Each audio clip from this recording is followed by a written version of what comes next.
মানবিকের মানবিকতার পরিচয় প্রদানে বিশেষ উদ্যোগ গ্রহণ। মানবিকের বিশেষত্ব রক্তদান শিবির কর্মসূচি পালন। জাতি, ধর্ম, বর্ণ ভেদাভেদের ঊর্ধ্বে সকলের তরে আমরা সকলে এই ভাবনাকে সামনে রেখে মানবিক নামে এক সংগঠনের উদ্যোগে স্বেচ্ছায় রক্তদান শিবির কর্মসূচির আয়োজন করা হয়। 2007 সাল থেকে এই সংগঠনের পথ চলা শুরু হলেও পরবর্তীতে 2017 সালে মানবিক নামকরণের মধ্যে দিয়ে প্রতি মুহূর্তে বারংবার মানবিকতার পরিচয় দিয়ে এসেছে এই সংগঠন। এদিন কামারহাটি পৌরসভা 13 নম্বর ওয়ার্ডের অন্তর্গত ডিডি মন্ডল ঘাট রোড আদ্যাপীঠ এলাকায় এক অনুষ্ঠান বাড়িতে রক্তদান শিবির কর্মসূচি পালনের উদ্যোগ নেওয়া হয়, যেখানে সমাজের বিভিন্ন স্তরে স্বেচ্ছাসেবী সংগঠনের সমাজকর্মী থেকে শুরু করে কামারহাটি পৌরসভার পৌর প্রধান গোপাল সাহা প্রধান অতিথি হিসেবে সামিল হন। এর পাশাপাশি পৌরসভার বিভিন্ন ওয়ার্ডের কাউন্সিলররাও উৎসাহিত করতে এই দিনের এই অনুষ্ঠানে উদ্যোগে পাশে এসে দাঁড়ান। কলকাতার বেসরকারি একটি হেলথ কেয়ার সেন্টারের মেডিকেল টিমের সহযোগিতায় এদিন 60 জন রক্তদাতা অংশগ্রহণ করেন এই দিনের এই রক্তদান শিবির কর্মসূচিতে। এই রক্তদান শিবির কর্মসূচিতে বহু মহিলা রক্তদাতাও সামিল হন। প্রত্যেক রক্তদাতাদের উৎসাহিত করতে নানা রকম ফল মূল জাতীয় স্বাস্থ্যপ্রদ খাবার এবং ফুল দিয়ে বিশেষভাবে সম্মান জ্ঞাপন করা হয়। এর পাশাপাশি সকল অতিথিদের বিশেষভাবে মেজর পরিয়ে সম্মান জানান মানবিক নামে এই স্বেচ্ছাসেবী সংগঠনের সদস্যরা। জীবে প্রেম করে যেই জন সেই জন সেবিছে ঈশ্বর, স্বামী বিবেকানন্দের বলা এই বাণী প্রতি মুহূর্তে অক্ষরে অক্ষরে পালন করে চলেছে মানবিকের সদস্যরা, যারা বন্যা কবলিত অঞ্চল থেকে শুরু করে প্রত্যন্ত এলাকায় ছুটে গিয়ে নিজেদের সাহায্যের হাত বাড়িয়ে দিয়ে বন্ধু হিসেবে পাশে দাঁড়ান। কখনো উৎসব অনুষ্ঠানে নতুন পোশাকে সাজিয়ে তোলেন আর্থিকভাবে পিছিয়ে পড়া পরিবারের মানুষগুলোকে, তেমনি আরেকদিকে অনাহারে দিন কাটানো মানুষগুলোর মুখে খাবার যোগান তারা।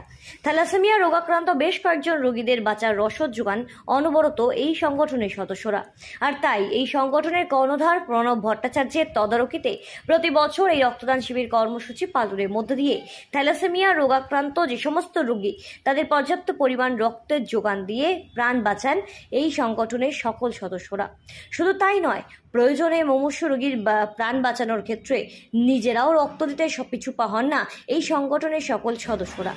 মানবিক সংগঠনের এই ধরনের উদ্যোগকে সাধুবাদ জানিয়েছেন উপস্থিত এই দিনের এই অনুষ্ঠানের সকল অতিথিরা। এর পাশাপাশি এই দিনের এই অনুষ্ঠানে রক্তদান শিবির কর্মসূচিতে রক্তদাতাদের পাশাপাশি রক্তদাতা হিসেবে ভূমিকা পালন করেন এই সংগঠনের সদস্যরাও। এই দিনের এই রক্তদান শিবির কর্মসূচিতে এক স্বাস্থ্য পরীক্ষা শিবিরেরও আয়োজন করা হয়।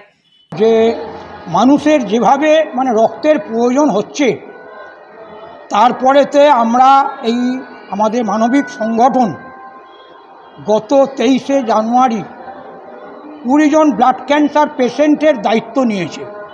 এই যে 20 জন ব্লাড ক্যান্সার পেশেন্টের যে দায়িত্বটা নিয়েছে, সেই 20 জন ব্লাড ক্যান্সার পেশেন্টের পেছনে যে প্রতি মাসে যে রক্তটা আমাদের লাগছে, সেই রক্তটা আমাদের করার জন্যে কিছুটা পয়সা আমাদের লাঘব করার জন্যও বলতে পারেন আমরা এই রক্তদান শিবিরটাকে আমরা করেছি, যাতে আমরা কিছু অন্তত মানুষের এতে আমরা করতে পারি। দক্ষিণেশ্বর স্টেশনে একটা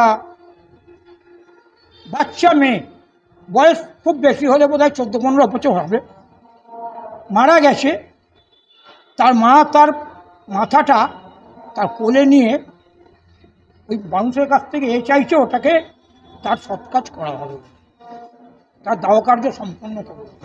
তখন থেকে চালু হলো এটা। আপনার মানবিক তখন সংগঠন তখন ছিল না, আমরা ছিলাম আপনার মোট 8 জন থেকে। তারপরে আস্তে আস্তে যখন সদস্য এবং সদস্যার সংখ্যা যখন বাড়তে থাকলো, তখন বলা হলো যে দাদা এবারে একটা তাহলে নাম দেওয়া হোক।